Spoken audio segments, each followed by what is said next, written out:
I'm going to show you my acoustic guitar rig that I use to practice in the studio and that I take to my shows. This is a stripped down version that can also serve as a backup small rig for my electric.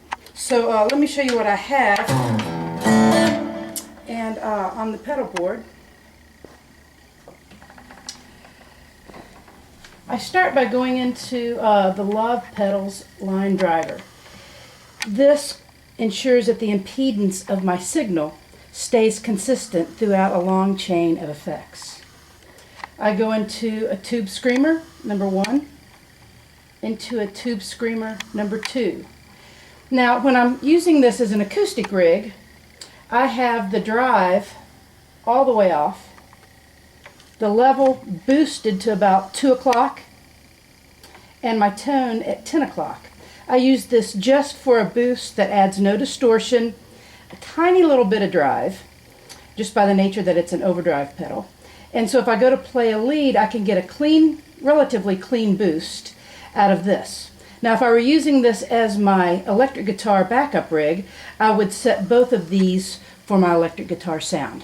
I do not use this one at all when I play an acoustic show, and this is the only one that I use.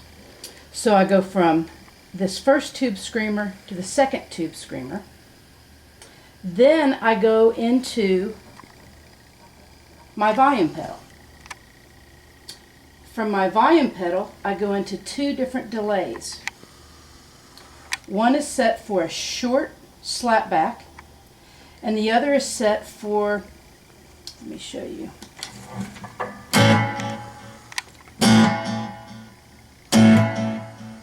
Bap, bap, bap, bap.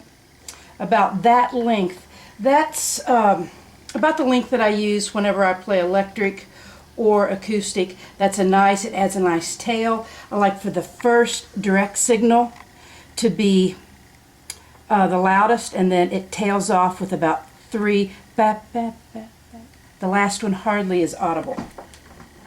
And then the short, it almost sounds like an extension of a reverb, and I like that. It just fattens up my sound a little bit. So I tend to keep both of them on because this is so mild, it really doesn't get in the way. If I'm doing something extremely percussive, I will turn this off if I need to. So the last thing in my chain is my looper. But before I get here, I want to explain why I put my volume pedal where I do. If I were to want to play the guitar swells, my volume pedal must come before the delays. Now, I lied. Earlier I said I would never use this pedal. If I wanted to get enough gain and sustain out of an acoustic guitar, I would turn this on to amplify my signal enough to use this one effect. Let me give you an example. Let me just turn the first tube screamer on for the first part.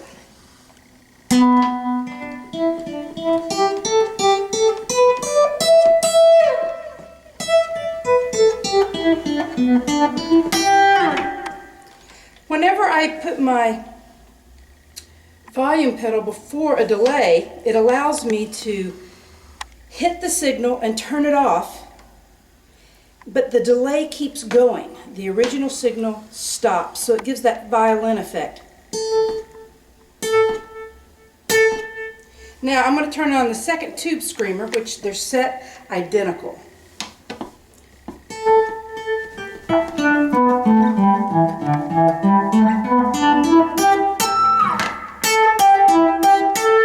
I have 2 of the small powered Mackeys, the smallest powered Mackeys that they make, that I think these are 10s, and the other ones that I use with the band are 15s.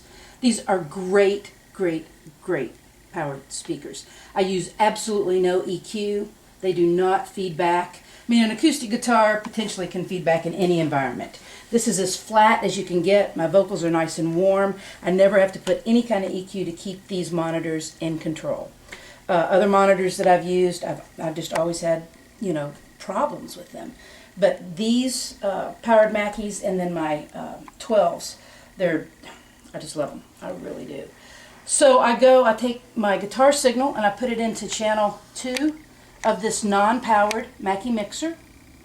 I've got a little bit of a plate reverb that I have on both my guitar and my vocal. And I have both channels set flat.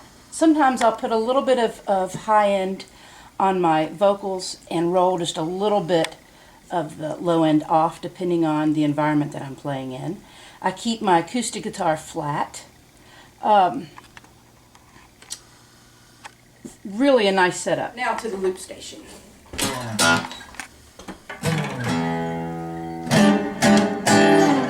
Say I'm going to play something like Hey Joe. This allows me to play a lead with myself by just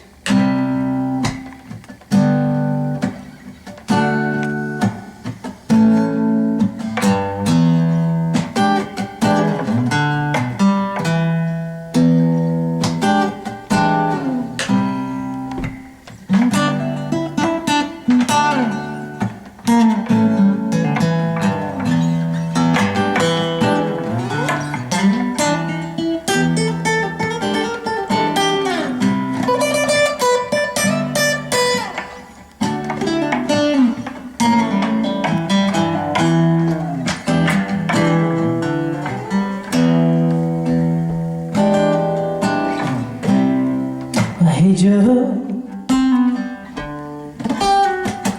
where you going with that gun in your hand?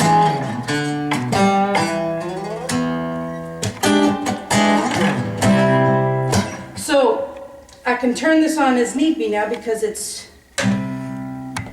programmed in, and I can turn it off when I go to sing.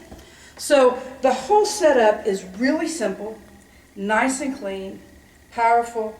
It allows me to, in a very simple way, do a rhythm that I can play lead with and have the flexibility of not just singing and playing rhythm guitar, but being able to lay down easy rhythm track to then lay guitar lead over. I think it's a blast. I also got an iPad, so I've got my song list, any lyrics that I need if I have a new song that I'm working on, and that happens to be Don't Bring Me Down, one of my originals. And there we go. Thanks very much.